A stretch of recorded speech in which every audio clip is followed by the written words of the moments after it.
আসসালামু আলাইকুম গাইস, বলেন তো দেখি এটা কিসের খাবার? কে কে বলতে পারেন কমেন্টস করে তাড়াতাড়ি বলে ফেলুন। আসসালামু আলাইকুম, কেমন আছেন সবাই? আশা করি সবাই ভালো আছেন। তো আলহামদুলিল্লাহ আমিও ভালো আছি। তো অনেক দিন যাবৎ কালো জিরা ভর্তা খেতে খুব ইচ্ছে করতেছিল। তো আমার আম্মু বলতেছিল খাবে, সেজন্য আজকে করেই ফেললাম।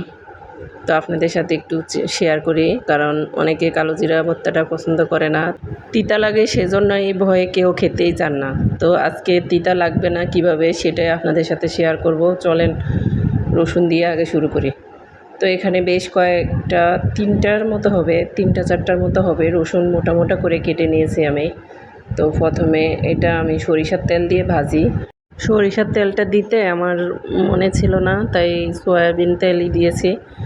এটা সমস্যা না, লাস্টে একটু সরিষার তেল দিব। তো এখানে পেঁয়াজও মোটা মোটা করে কেটে নিয়েছি, মনে হয় 10-12টা হবে প্রায়। আমি একটু বেশি করে বানাবো, কারণ মানুষ বেশি আজকে করে, তাই বেশি করেই বানাবো। তো এখন এগুলা ভেজে নিব আস্তে আস্তে মিডিয়াম আছে। তো সাথে মরিচও দিয়ে দিলাম।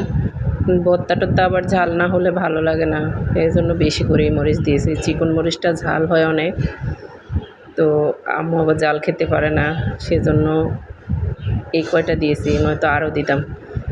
তো এগুলা যখন বাদামি কালার হয়ে যাবে তখন পরিমাণ মতো কালো জিরে দিতে হবে। তা আমি পরিমাণ মতোই দিয়েছি, আরও দিব।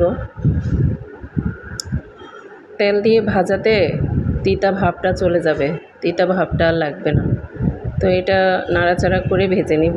আমি এত পরিমাণের কালো জিরা দিই নাই, তিতা লাগবে সেই জন্য অল্প দিয়েছি, মিডিয়াম দিয়েছি। কারণ রসুন খেলে এমনও বাতে ব্যথা ভালো হয়ে যায়। তো কালো জিরা তো অনেক উপকারী একটা জিনিস। তো আমার ভাজা শেষ, এখন আমার তত্তরি বেগম ভাবি আসছিল, ওকে দিয়ে ভর্তাটা বানালাম। দেখতে কেমন সুন্দর হয়েছে দেখছেন, একটু তেল তেলে ভাব। আপনারা কিন্তু বাসায় বানিয়ে খাবেন, অবশ্যই খাবেন।